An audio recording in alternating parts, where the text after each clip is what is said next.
Eu sou Gilberto Nascimento e este é o podcast Fé e Poder, do Platô BR, que aborda sempre temas ligados à religião. O nosso entrevistado de hoje é o deputado federal do PSOL do Rio de Janeiro e pastor Henrique Vieira. Pastor, muito obrigado pela sua presença, é um prazer recebê-lo aqui. E, complementando, o deputado federal Henrique Vieira é pastor da Igreja Batista do Caminho, é também ator, poeta e professor.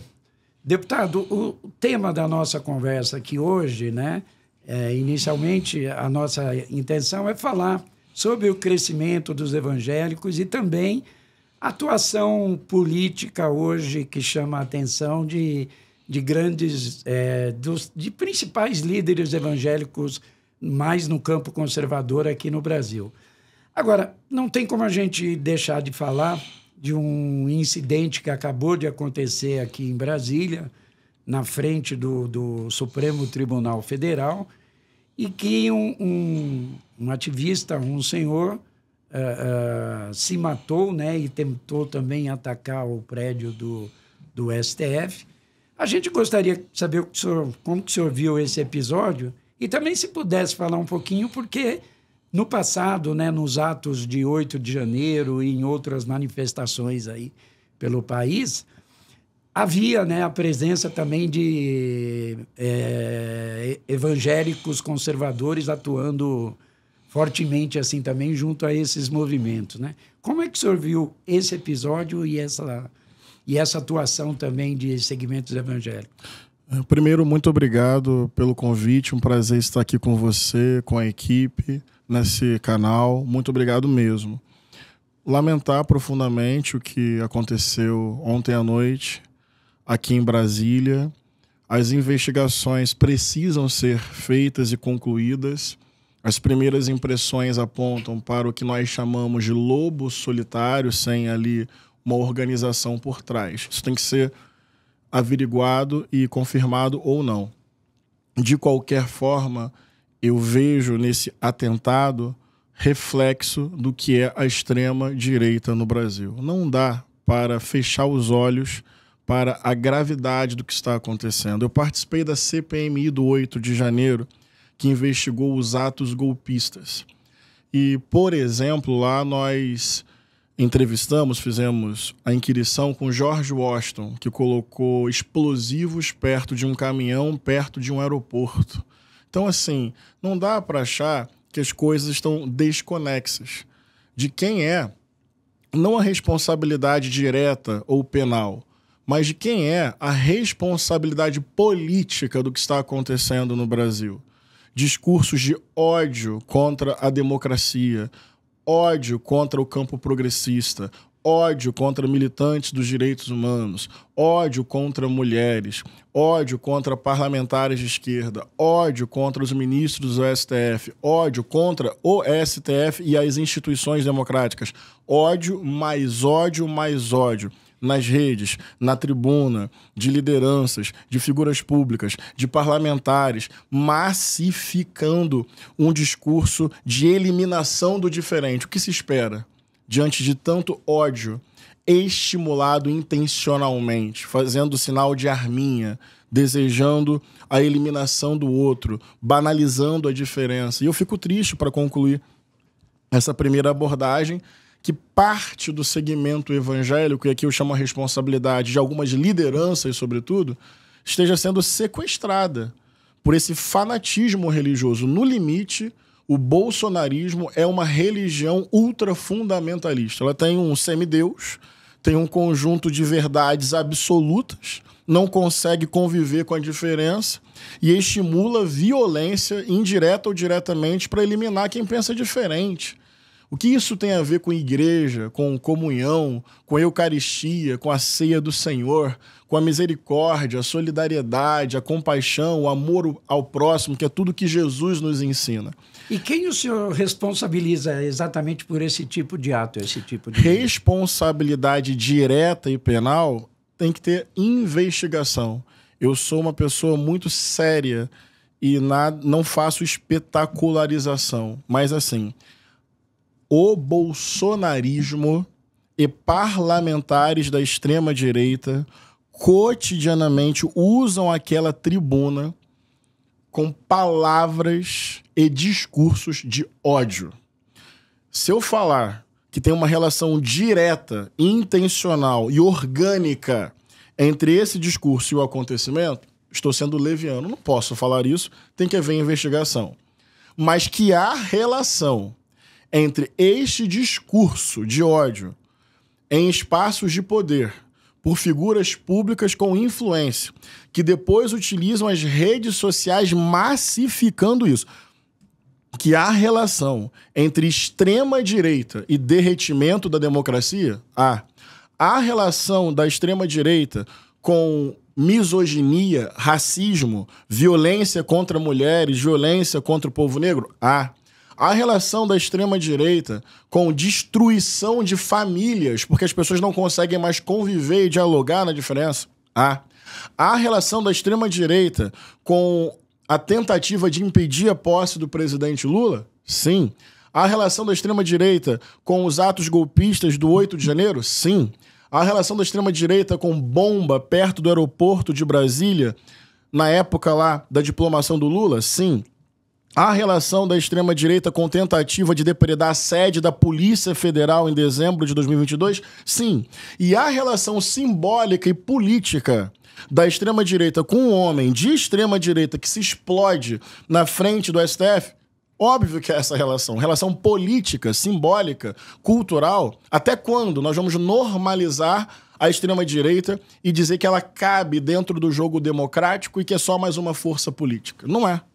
Além de parlamentares mais à direita, e o senhor responsabiliza líderes evangélicos também? Pô? Não tem a menor dúvida. Quando você usa o púlpito para estimular ódio, ainda mais numa figura de poder, autoridade, influência, que é uma liderança religiosa, você estimula comportamentos, você estimula afetos, você estimula emoções e você estimula atitudes, não tem a menor dúvida. Vou pegar um outro exemplo. Quando no púlpito se persegue religiões de matriz africana, dizem que são do diabo, dizem que tem que repreender em nome de Jesus. Qual o efeito disso? Terreiro invadido, mãe de santo perseguida, pai de santo ameaçado. Como tem acontecido principalmente no Rio de Janeiro. Exatamente. Né? Tipo de... Se você usa o púlpito para, em nome da Bíblia, em nome de Deus, colocar o homem como chefe, como senhor, você legitima silenciamento de mulheres e violência doméstica dentro de casa, não tem a menor dúvida disso. Então, assim, discursos de ódio, especialmente vindos de lugar de poder e influência, seja a tribuna do Congresso ou o púlpito de uma igreja, vão estimular indireta ou diretamente atitudes de ódio no dia a dia das pessoas. Agora, o senhor atribui ao menos parte de responsabilidade a algum líder evangélico especificamente, não? Responsabilidade de quê? Desse momento de ódio? Sim. Quem eu vejo, assim, acho que tem várias lideranças, né? Mas quando eu ouço Silas Malafaia, dá medo, né? Raramente ele tem uma palavra de mansidão, de temperança, de domínio próprio, de paz. Ele não conhece o que é dar a outra face, ele não conhece, aparentemente, o que é misericórdia, o que é perdão, o que é caminhar a segunda milha. Ele hoje cada vez que ele fala é um canhão de ódio contra alguém. Então, assim, acho que ele hoje é uma destas vozes evangélicas que mais dissemina uma cultura de ódio em nosso país. E eu quero registrar isso didaticamente e dizendo que não desejo nenhum mal a ele, gostaria de poder dialogar com ele no respeito às diferenças, sem estimular a desumanização do outro, né? Então, não quero reproduzir a lógica dele para enfrentá-lo no campo das ideias, jamais. O senhor é um deputado, né, e um líder evangélico com posições mais à esquerda. Sim. Mas é uma, digamos assim, talvez uma atuação quase solitária aí dentro desse segmento. No parlamento, sim, né? Sim. Mas mesmo também no campo religioso, são poucas as lideranças, tem o pastor Caio Fábio, o Ed René Kivitz, lá de São Paulo, mas parecem que no campo do senhor são poucos, em contraponto a posições de Silas Malafaia, Marco Feliciano e outros. Como é esse embate internamente assim no segmento evangélico? É difícil coadunar essas duas linhas de pensamento aí completamente opostas? Essa é uma boa reflexão. Vamos lá. Se o recorte for o parlamento, eu me sinto muito solitário. Ainda assim, não sozinho. Tem outros... Eu sou parlamentar junto com Benedita da Silva. Marina Silva foi eleita deputada federal, agora está como ministra. Citei aqui duas pessoas evangélicas que não são da direita ou da extrema-direita. Mas reconheço que no parlamento, minoria. Campo evangélico, eu já quero relativizar um pouco. Existe uma maioria conservadora, e eu respeito profundamente. E com conservadores dá para dialogar e trocar ideia. Não dá para dizer que todo eleitor do Bolsonaro é um bolsonarista. Todo evangélico que vota em Bolsonaro é fascista. Eu não caio nisso. O que orienta o voto de uma pessoa são tantas variáveis. Então é preciso ter calma nesse sentido. O campo evangélico é plural, é diverso, é majoritariamente popular, trabalhadores, trabalhadoras, e tem uma maioria conservadora e votou majoritariamente em Bolsonaro. Isso é fixo, é rígido, é imutável, vai ser assim para sempre? Eu não entro muito nesse lugar. E até a própria ideia de isolamento, sei lá, vamos imaginar aqui o Maracanã, na época que ele comportava 100 mil pessoas, já comportou até mais o nosso Maracanã lá no Rio de Janeiro. 100 mil pessoas, vamos lá, 2 torcidas, 2 times. Se você tem 65 mil pessoas torcendo para um time, para dar 100, 75, 85, 95, 35 mil pessoas torcendo para o outro, bem, você vê maioria e você vê minoria, não tem a menor dúvida disso, é só bater o olho e ver. Entre os evangélicos, progressistas são minoria, é isso? Então, calma, mas você vai entender onde eu quero chegar. 65 para 35, o pessoal daqui é minoria, mas é pouca gente. Não é 70-30, não é 80-20, não é 90-10, não é 98-2, entendeu? Então tem que tomar cuidado, porque 30% dos evangélicos em 2022 votaram em Lula. Eu não falei 20%, eu não falei 10%, eu não falei 5% ou 1%. Mesmo com o poder e a influência de lideranças com mega empreendimentos de comunicação dizendo se você votar em Lula, você não é nosso irmão, 30% desse segmento votou em Lula. É a maioria? Não é a maioria. Mas também não é esse isolamento que às vezes a gente supõe. E dentro do campo evangélico que votou em Bolsonaro, é o que eu estou te falando, tem modelagens, tem camadas. Então, sou minoria, mas não sou tão solitário assim, entendeu? E para mim, o importante é respeitar a autonomia da igreja, preservar o púlpito para que ele não seja partidarizado. Eu, quando me candidatei, me licenciei do púlpito da igreja que sou pastor, para não fazer campanha direta ou indiretamente dentro da minha comunidade. Eu defendo isso, que quando lideranças religiosas se candidatam, elas têm que se licenciar do seu trabalho religioso num sinal de respeito à sua comunidade de fé. O senhor está licenciado, é isso? Eu prego uma vez por mês em média e a condução pastoral da minha igreja não está mais comigo. Eu prefiro que neste momento seja assim, como um sinal de respeito à minha comunidade. Eu não estou dizendo que a igreja deva ser neutra e despolitizada. Eu sou da tradição de Martin Luther King, o evangelho na luta contra a discriminação racial. Eu sou discípulo de Dom Helder Câmara, a fé comprometida com o pobre, com o povo.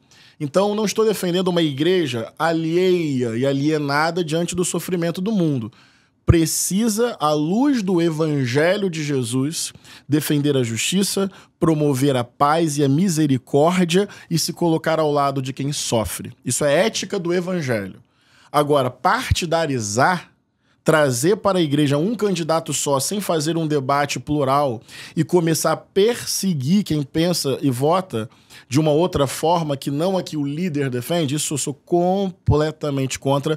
O bolsonarismo está matando parte da igreja no Brasil. Igreja é para amar, cuidar e servir. E tratar a divergência na mesa do respeito e da comunhão. Bolsonarismo está matando, sequestrando, manipulando parte da igreja evangélica no Brasil.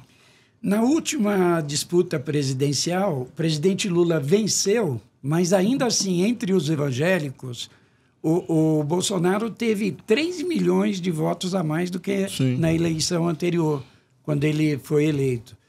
Mas ainda assim, o senhor acha que o campo no qual o senhor atua está conseguindo se contrapor a esse ativismo evangélico conservador? É o que eu estou falando, assim, eu não tenho ingenuidade, não. O bolsonarismo cresceu na base evangélica e muitos números apontam isso. Eu só fiz uma ressalva, que também não é 90%, tem diversidade. Fiz uma outra ressalva. Dentro daqueles que votaram em Bolsonaro, tem modelagens, camadas e diferenças. Agora, eu avalio que a gente vem fazendo um bom trabalho de resistência, de dialogar, de se contrapor. Tem lideranças cada vez mais se fortalecendo desde as nossas antigas. Quando eu falo antiga, é aqui no sentido da reverência e do respeito, né? Desde Bené da Silva a Ava Santiago, a vereadora, acho que a mulher mais votada de Goiânia, evangélica, assembleana, pentecostal. Eu, um pastor batista no Congresso, vejo coletivos como o MNE, Movimento Negro Evangélico, vejo o trabalho belíssimo da Frente de Evangélicos pelo Estado de Direito, vejo o trabalho do Coletivo Esperançar Evangélicos pela Diversidade e pelos Direitos Humanos, vejo lideranças como Ariovaldo Ramos, pastor Ricardo Gondim, pastor Ed Renekiewicz, pastora Odja Barros, pastor Wellington Pinheiro, pastora Ana Esther, pastora Agnes, pastora Priscila. E aqui eu estou falando de pessoas que têm diferenças entre si, mas que estão nesse campo que eu chamo de razoabilidade. Não vamos permitir que a igreja seja sequestrada por uma ideologia política e alimentando ódio entre os irmãos. Agora, por que o fiel evangélico parece mais suscetível a esse discurso conservador?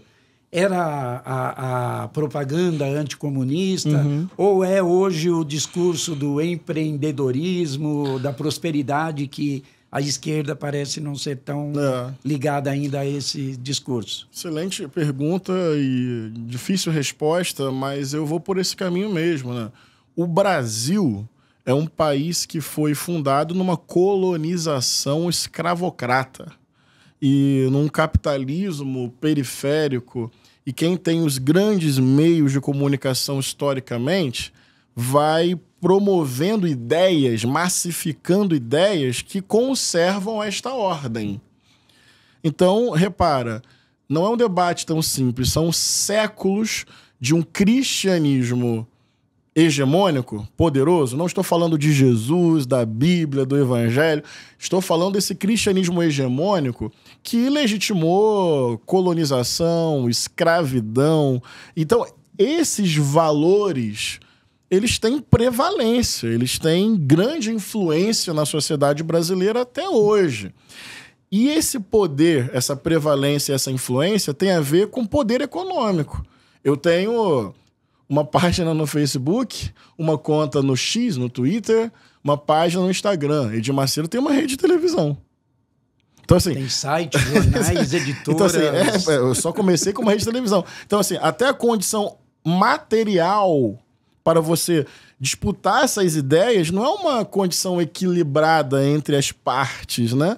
Isso influencia muito a cultura hegemônica. Mas, bem, quando eu olho a própria Bíblia, eu vejo assim, Deus se revelando muito por meio das minorias, assim. É o povo lutando contra a opressão, são os profetas lá muito colocados de lado. João Batista, assim, quase que sozinho no deserto, a multidão ia até ele, mas no final foi executado. O próprio Jesus de Nazaré não terminou condecorado como cidadão romano do ano. Ele foi crucificado, foi linchado. Então, eu quero dizer, a ideia de ser minoria, de ser resistência, não é uma ideia nova. Olhando para a própria Bíblia, a tradição bíblica, bem, Deus vai se revelando muito por meio de vozes periféricas, vozes marginais, vozes expulsas do templo, porque estavam de alguma forma esbravejando a vontade de Deus. Eu peço humildemente a Deus que eu seja parte desse campo. Não estou colocando nome político nele, não. Eu quero ser parte desse campo que tem uma voz ainda afinada com o Evangelho. Um pouco da atualização da oração de São Francisco de Assis. Que eu leve a paz, que eu leve o amor, que eu leve o perdão, porque senão é só bomba por aí. Tá. Já como o senhor falou de bomba de novo, o senhor acha que esse tipo de ato, de episódio que aconteceu ontem, embora o senhor já tenha explicado que as investigações iniciais mostraram que seria um lobo solitário, mas pode estar voltando esse tipo de atentado, de ameaça? Eu espero muito que não, mas veja a cronologia. Nós tivemos nas eleições de 2022 tiro dentro de igrejas. Foi pouco noticiado, mas teve. Teve um petista... Qual igreja exatamente? Eu peço que a equipe, quem quiser, quem estiver nos assistindo, nos vendo, basta dar um Google, tem fontes seguras, que você vai ver reportagem que um irmão sofreu um tiro dentro de uma igreja no contexto pré-eleitoral de 22. Informação segura, para ter o detalhamento, basta fazer uma boa pesquisa.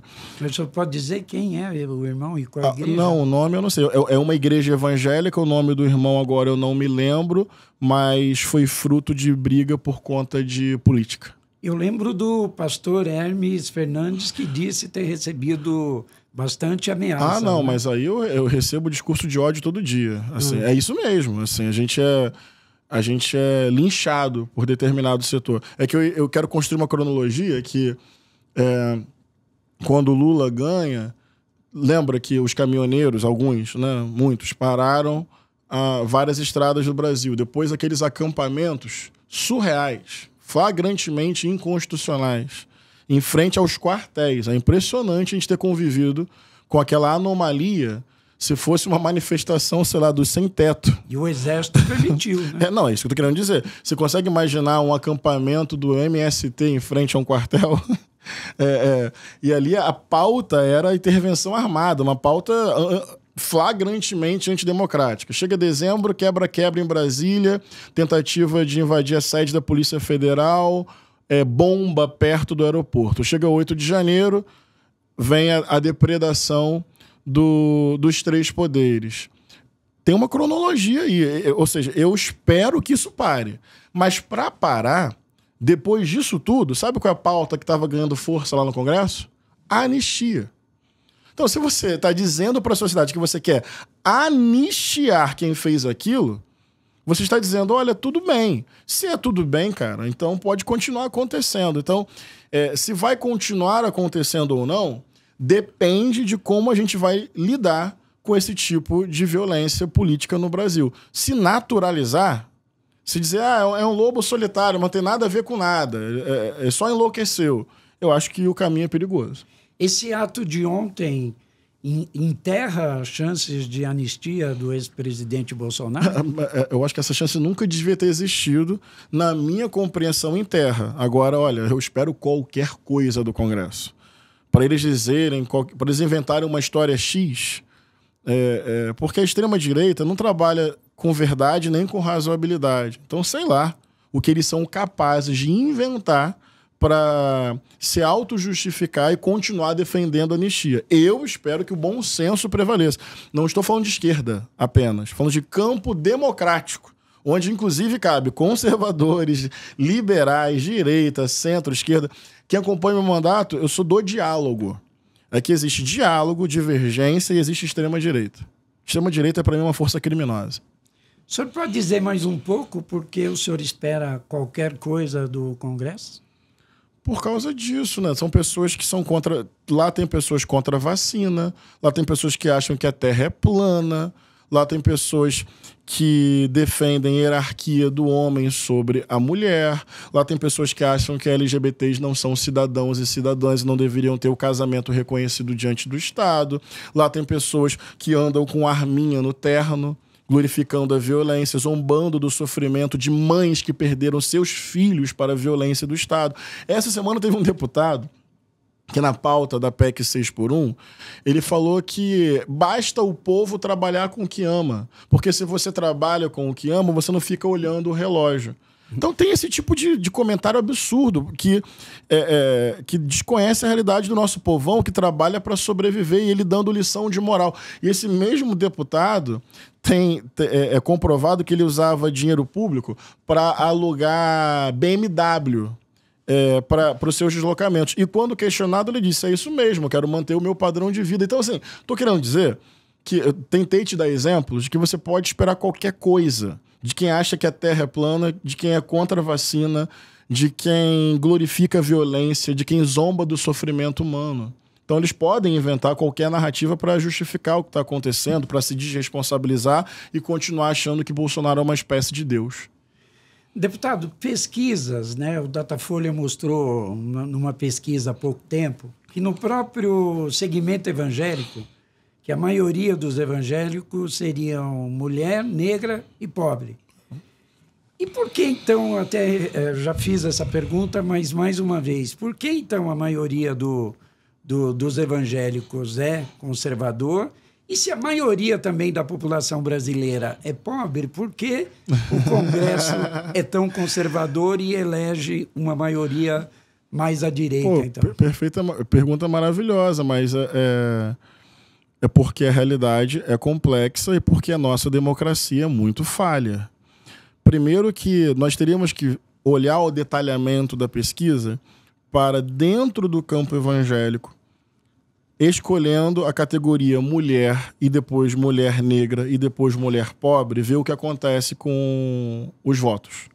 Tenho dúvida. Pelo que eu lembro, quando você faz o recorte mulheres e mulheres negras, não é essa vitória do Bolsonaro sobre o Lula, não. Mas, sou uma pessoa honesta, acho que precisamos pesquisar e ver o detalhamento da pesquisa. Então, essa é uma parte da resposta. Mas a outra parte da resposta é porque esse é o drama. As elites econômicas do nosso país, que têm a propriedade da terra, da indústria, dos bancos, ela também tem a propriedade dos meios de produção de ideias, de valores, de sentimentos, de afetos. Então, quem tem o poder econômico, historicamente, tem o poder de reverberar as suas ideias, justificar a sua própria posição e, ao invés de, obviamente, explicar que a desigualdade é fruto da injustiça e que privilégios têm que ser superados, você vai divulgar que a desigualdade é natural e que depende do mérito e do desempenho de cada pessoa.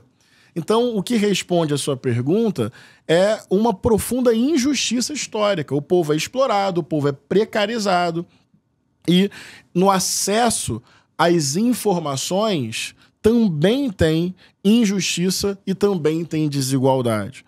Mas o povo brasileiro é muito trabalhador, é muito guerreiro para lidar com o fuzil e com a fome, e a gente tem vitórias também do campo progressista a despeito dessa realidade muito injusta ao longo do tempo. Eu confio no nosso povo, não falo isso de um lugar acima, porque reconheço sabedoria popular na nossa gente.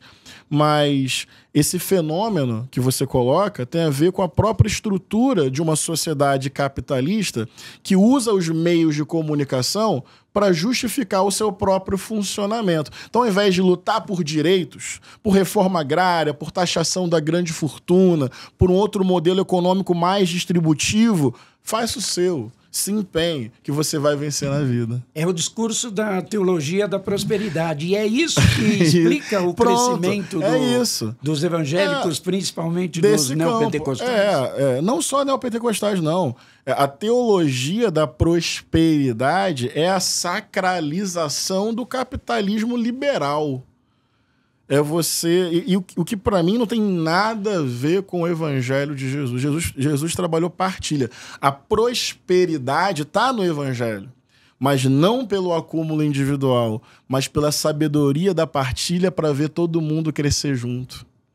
Acho que tem uma expressão do Chorão que ele fala: eu quero ver o meu povo evoluir também. Eu acho que isso tem muito a ver com esse espírito do evangelho que não é egoísta, é solidário. Então você cresce com o seu irmão.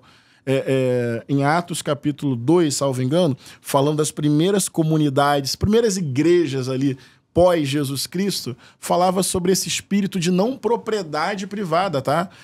Ninguém considerava próprio só para si as coisas, mas entrava ali numa dinâmica distributiva, de tal forma que ninguém passava necessidade. Isso não é esquerda necessariamente, não é socialismo, isso é evangelho de Jesus inflamando o coração daquelas pessoas, e elas diziam: não faz sentido um necessitado entre nós. Não faz sentido um esfomeado entre nós. Não faz sentido uma pessoa numa condição degradante entre nós. O que está aqui não é meu ou seu. O que está aqui é nosso. Isso que eles xingam, isso que eles atacam, isso que eles odeiam, isso eu chamo de evangelho de Jesus. E sem necessidade de lei. É um decreto assinado no coração. O meu coração assina um decreto de que onde eu vivo não pode ter ninguém passando fome. Então, mas o discurso, o desejo de prosperar, de ter riqueza, parece que é muito mais atraente, né? Não tem a menor dúvida. E como vocês tentam se contrapor a isso? Eu tenho certeza que na sua igreja o senhor fala bastante sobre isso, como está falando aqui, mas, no geral, o discurso contrário parece estar ganhando mais força. Amigo, com perseverança, com leitura popular da Bíblia, com trabalho de base, com educação popular, com igrejas nas periferias trabalhando o evangelho, é a nossa tentativa. Não tem uma bala de prata. Eu insisto, Edir Macedo tem um canal de televisão com uma grande audiência. Agora, eu preciso de perseverança, eu preciso de comunhão, eu preciso de trabalho de base, eu preciso de leitura popular da Bíblia com o nosso povo. São as flores que nós temos. Eu não gosto de usar o termo arma. Então, são as flores que nós temos para lidar com esse império que você tá flagrando bem. Ele produz uma mensagem muito atraente. Mas o que eu estou querendo dizer é que a gente não quer o compartilhamento da pobreza. A gente quer o compartilhamento da riqueza para todo mundo prosperar. Então é importante que quem está me vendo saiba isso, porque eles tentam dizer que a gente quer que todo mundo seja pobre. Não, eu quero que todo mundo viva bem. E para todo mundo viver bem, tem correção para fazer, tem privilégio a superar, tem grande fortuna a dividir, para todo mundo poder viver com dignidade e com vida boa e com prosperidade. Certo. Os evangélicos estão crescendo cada vez mais no Brasil, né? Segundo as pesquisas. E há estimativas do IBGE de que em 10 anos os evangélicos já serão maioria no país. E em 1 ou 2 anos, os católicos deixarão de representar 50% da população pela primeira vez. Como é que o senhor vê isso também? Esse crescimento, como é que...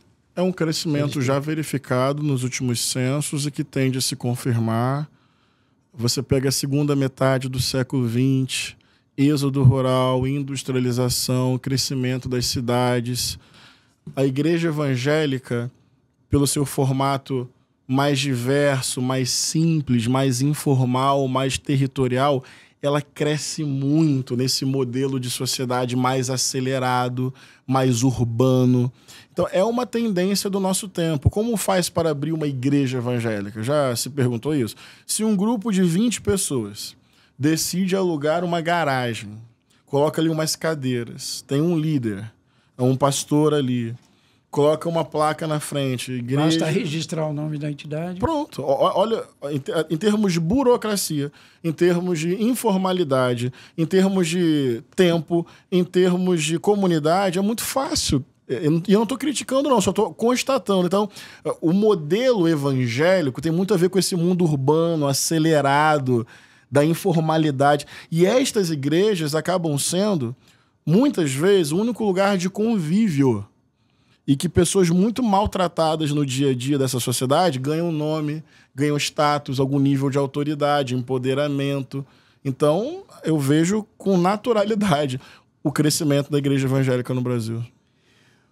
A Igreja Universal do Reino de Deus, nos seus primeiros anos, né, ela tinha também um teólogo lá, que J. Cabral, que atuava próximo ao Edir Macedo, e ele quis elaborar uma instituição de ensino lá, de teologia, para os pastores, e o Edir Macedo, quando viu, mandou acabar com tudo aquilo, disse que aquilo não era necessário.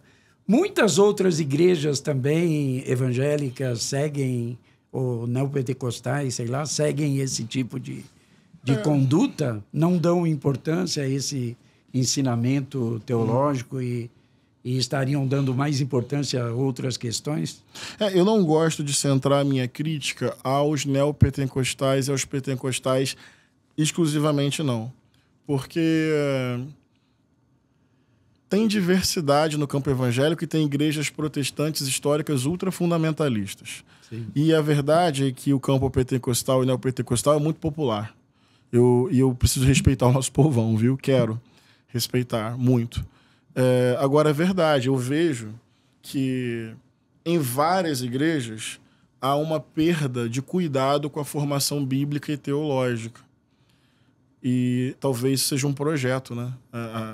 Tipo assim, não formar as pessoas bíblica e teologicamente talvez seja interessante para manter uma certa lógica de domínio, de opressão e desinformação. Certo. O senhor é deputado e é evangélico, mas o senhor não faz parte da bancada evangélica. Não. Né? Por quê? Porque eu não estou no parlamento para defender a igreja. Eu estou no parlamento para defender o povo, a justiça, a moradia, emprego, renda, reforma agrária, direitos humanos. Então, a lógica... Eu sou evangélico, amo igreja, frequento igreja. Só nasci no hospital, o resto é tudo igreja. Criança de igreja, pré-adolescente de igreja, adolescente de igreja, jovem de igreja, pastor de igreja. Eu amo a igreja. Mas na minha cabeça, faz pouco sentido estar no parlamento dentro de uma lógica religiosa. A minha fé é para servir ao povo sem acepção de pessoas. Não para ter um recorte de defesa de uma suposta igreja evangélica que sequer é um corpo só, é diverso. Então, para mim, não faz sentido participar de uma bancada evangélica. Respeito, mas não é a minha formulação. E qual a sua visão e opinião a respeito da atuação da bancada evangélica? Olha, tem parlamentares lá progressistas disputando internamente, até onde eu sei, Benedita da Silva, que eu super admiro, está lá. São poucos, né? São poucos. Tem conservadores com os quais dá para dialogar. Agora, a condução da bancada evangélica, o que eu acho? Eu acho lamentável. Eu acho um desserviço à democracia, palco de ódio contra mulheres, negros, indígenas, religiões de matriz africana, militantes de direitos humanos, bolsonarismo puro. A condução ali da bancada evangélica é lamentável.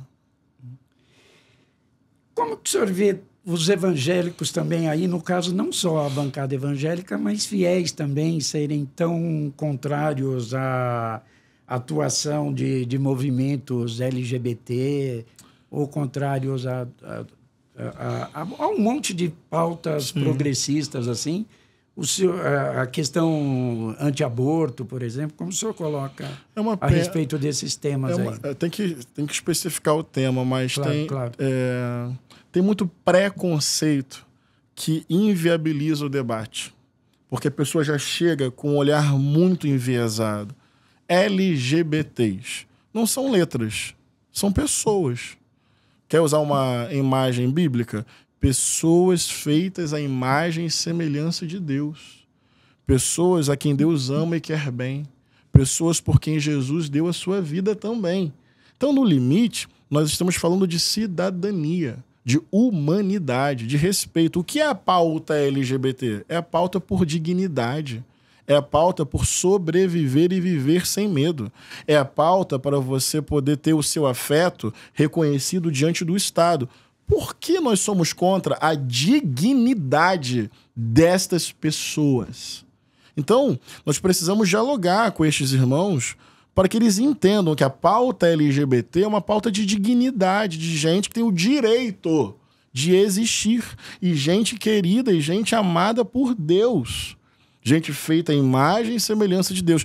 Então você pega um texto bíblico descontextualiza, coloca esse texto acima de Jesus e não respeita a dignidade das pessoas. A pauta do aborto não é ser favorável ao aborto, não se trata disso, mas se trata de não tratar as mulheres como criminosas. Se você abre para assistência psicológica e social, se você abre... A pergunta que eu sempre faço é, se uma mulher na igreja chega para esses pastores e diz, eu fiz um aborto, o que esses pastores vão fazer? Levar para a delegacia?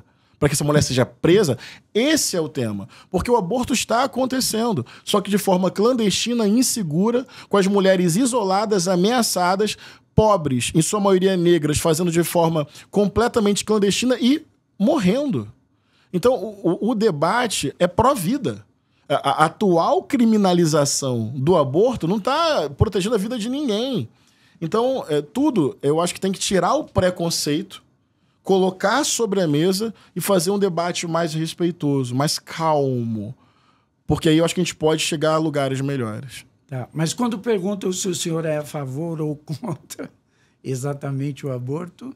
Não, essa pergunta não faz sentido. Eu sou contra a criminalização do aborto. Aborto, quem é que comemora? Eu não sou a favor, mas eu sou a favor da regulação para que as mulheres tenham a sua liberdade e para que elas não sejam mortas ou presas por conta do aborto.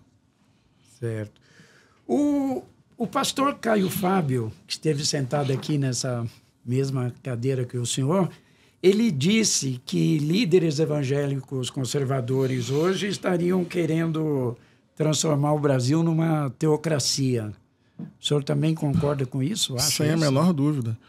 Uma teocracia iraniana. Acho que seria uma teocracia brasileira. Porque, não tem a menor dúvida, eles desprezam a Constituição, desprezam o respeito à liberdade do outro. Eles querem pegar uma visão cristã, que nem é todo o cristianismo, e querem forçar a barra. Querem usar o Estado, a Constituição, mudar as leis para que todo o país, que é diverso, que é plural, dentro do cristianismo é plural, dentro dos evangélicos é plural, dentro de uma igreja é plural, dentro de uma família, dentro de uma igreja é plural. Eles querem acabar com essa pluralidade e impor à sociedade uma visão religiosa por meio da lei e do Estado. Isso é teocracia. Vai ser do jeito brasileiro, mas pode produzir muita violência, muita barbárie, produzir subcidadãos. Você não é cidadão pleno, você não é cristão. Você não é cidadão pleno, você não é evangélico. Você não é cidadão pleno.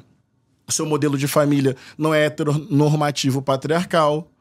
Então é uma teocracia, porque democracia pressupõe igualdade jurídica e respeito à pluralidade. Eles não tratam as pessoas como iguais e querem eliminar a pluralidade. É muito perigoso o que esse grupo está fazendo no Brasil.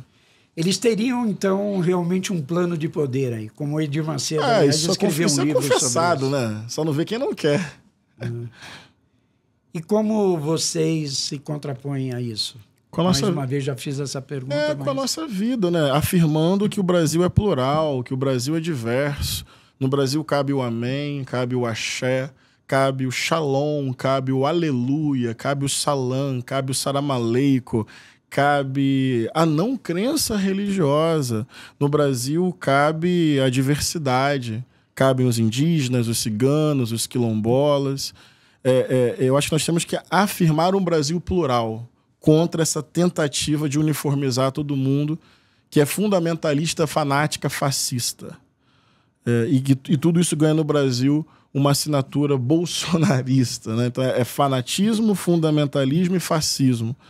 É muito perigoso e em nome da paz nós não podemos naturalizar isso. Então, o senhor está falando isso, mas hoje continua, por acaso eu fui o autor de uma das, acho que é a primeira reportagem mostrando isso, a Igreja Universal convocando policiais militares em horário de serviço, horário de trabalho, policiais... não só da Polícia Militar de São Paulo, mas das polícias militares no Brasil inteiro, em horário de serviço, fardados, armados, com as viaturas estacionadas lá e recebendo doutrinação de pastor da igreja. Isso foi publicado houve algumas críticas de parte de alguns setores da esquerda. Mas, eu critiquei. Sim. Fiz fala... Mas eu não vi nenhuma medida de nenhuma autoridade contra isso. Eu, como repórter, encaminhei à época um pedido, né, de uma pergunta do que o então ministro da Justiça, Flávio Dino, achava sobre isso. Não veio resposta. Não. Acho que eu vi uma manifestação isolada de um promotor em São Paulo e o fato continua ocorrendo e acontecendo. E essa convocação de forças de segurança está sendo ampliada. Hoje está indo também para Forças Armadas, guardas metropolitanas e até membros da Polícia Federal. Quer dizer, todo mundo acha isso normal, fora o senhor? Não, eu acho isso muito, muito ruim. Uma coisa, sempre didático para conversar com todo mundo, uma coisa é o indivíduo que é policial ter a sua religião e, quando não está trabalhando, ir ao culto. Pelo amor de Deus, isso é democracia e liberdade religiosa. Claro. O que a Universal faz é outra coisa, você destrinchou bem. Horário de serviço, policiais fardados, tropas, viaturas, dentro da igreja, recebendo uma doutrinação. Isso é muito bizarro. No Rio, já tem facção que se diz evangélica controlando favelas na Zona Norte. Talvez o que a Universal esteja fazendo seja uma milícia a partir da sua visão religiosa, o que é muito perigoso. Porque você pega pessoas que têm um monopólio legítimo da violência, agentes do Estado armados, forma numa perspectiva fundamentalista no horário de serviço. Então, é uma perspectiva religiosa fundamentalista no horário de serviço, se colocando dentro de agentes armados em nome do Estado.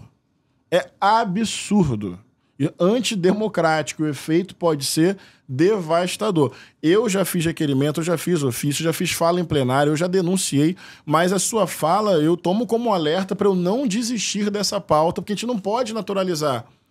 Ah, mas é para formar em valores. Que valores? Com que mentalidade, com qual objetivo?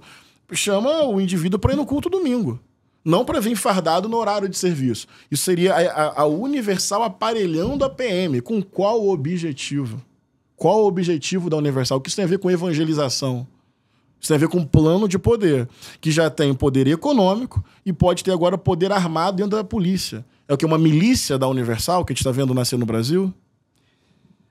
A explicação da Polícia Militar de São Paulo é que eles estariam apenas cedendo eles estariam apenas, aliás, pedindo o espaço do templo, da igreja, para poder fazer as suas reuniões, a reunião para discutir coisas da polícia. Mas os vídeos, as gravações mostram que essa explicação não é isso, seria muito engraçada se não fosse trágica. Tá. Mas eu insisto, não é um absurdo nada ser... Não, totalmente absurdo. Conforme eu falei, meu mandato já se pronunciou e já agiu. Mas a sua fala eu tomo como alerta para que eu não me silencie, para ver mais meios e mais gente para denunciar essa barbaridade. Tá. Eu vou fazer, então, agora uma pergunta mais tranquila, mais saindo desses temas. Queria que o senhor falasse um pouquinho sobre como foi a sua conversão religiosa. O senhor sempre foi evangélico, nasceu de família evangélica, é isso? Eu nasci numa família evangélica desde os meus bisavós batistas. Tenho um bisavô pioneiro do trabalho batista no interior do Rio de Janeiro, pastor Joaquim Coelho dos Santos. Então eu aprendi o evangelho em casa, especialmente com duas mulheres, minha avó Ruth, minha mãe Gláucia.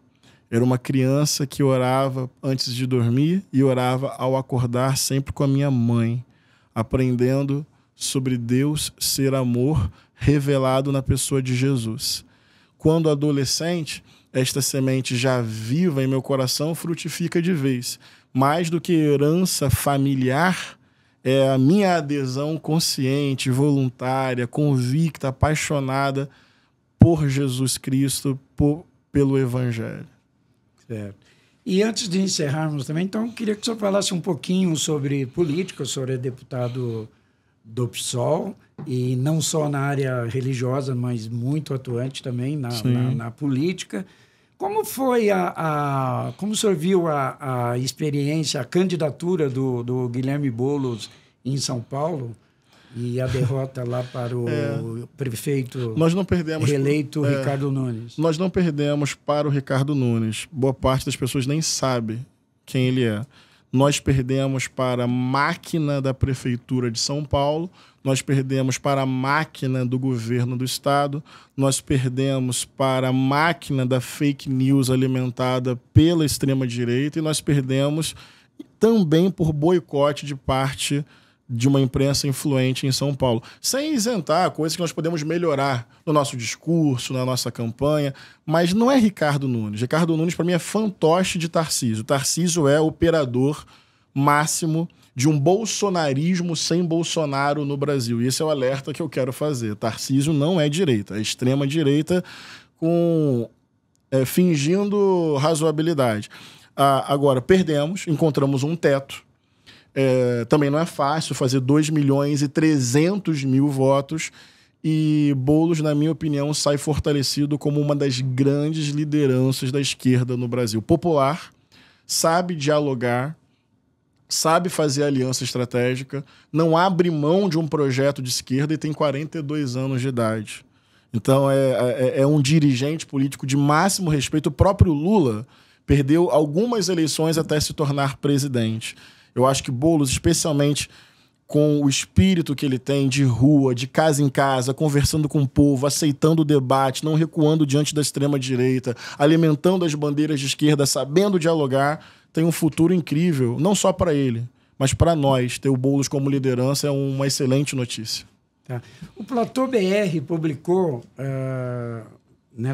exatamente nessa semana, uma reportagem falando... Por acaso eu fui o autor da reportagem, falando das estratégias do governo Lula para tentar atrair os evangélicos. Como que o senhor vê essa questão? Por exemplo, segundo vários ministros, o ministro do Trabalho, Luiz Marinho, o ministro Paulo Teixeira, o ministro Wellington Dias, eles falam, né, inclusive nesse depoimento, das ações desenvolvidas pelo governo em benefício da população mais pobre e diretamente o evangélico ali está sendo atendido. E vários evangélicos ouvidos falam de que há melhoria, eles concordam, mas mesmo assim não votam no Lula e no governo Lula ou em políticos de esquerda de jeito nenhum. Como explica isso? Vou ser resumido. O governo Lula precisa dialogar com a base, não ficar refém de determinadas lideranças, sair dessa chantagem que algumas lideranças fazem. Vejo o governo começando a fazer isso, acho um bom sinal. Melhoria social é o que a gente acredita. A gente vai defender sempre, mas não vai ser suficiente, não. O governo vai ter que ter mais coragem de dialogar abertamente com as pessoas sobre valores. Fugir dos debates. Você colocou alguns temas aí que a gente poderia desenvolver. Questão das mulheres, do aborto, LGBT, política de drogas. Achar que não debater, que só melhorar o indicador econômico vai dar certo, não vai dar. O que eu defendo é que o governo Lula abra o debate aberto com o povo para, em cada tema, explicar verdadeiramente qual é a sua posição. Assim, enfrentando essa disputa, a gente tem chance das pessoas nos entenderem melhor e a gente poder caminhar junto. E 2026, como é que o senhor está vendo? Nós vamos ganhar a eleição, vai ser muito difícil, a extrema-direita vem aquecida, mas Lula é a maior liderança política da América Latina. Temos 2 anos para melhorar indicadores do nosso governo, melhorar a vida do nosso povo, que já vem melhorando comparando com o período anterior, mas falta muito. Vai ser difícil, vai ser duro, mas para quem está nos acompanhando, o campo democrático, o campo progressista e a esquerda, nós vamos vencer a eleição 2026. Deputado, nosso tempo já está acabando. Sim. Então, gostaria, se alguma questão deixei de colocar, e alguma questão que o senhor quiser também frisar, e se despedir também. Você não perguntou meu time, então quero dizer que eu sou Flamengo, para ninguém ficar achando outra coisa a meu respeito. Não, achei a entrevista boa, leve, com tempo para falar, com boas provocações, assim, para pensar, para refletir, para responder, o carinho da equipe aqui quando eu cheguei. Então, muito obrigado, parabéns pelo trabalho, que Deus abençoe o nosso povo, sabe? Que a gente possa ter um tempo de paz, assim, de distensionamento, de foco numa vida boa para todo mundo. Obrigado. Tá bom, eu agradeço. Muito obrigado. Valeu. Muito obrigado pela sua presença. Muito obrigado, então, a todos e voltamos em breve com mais um Fé e Poder. Um abraço, obrigado.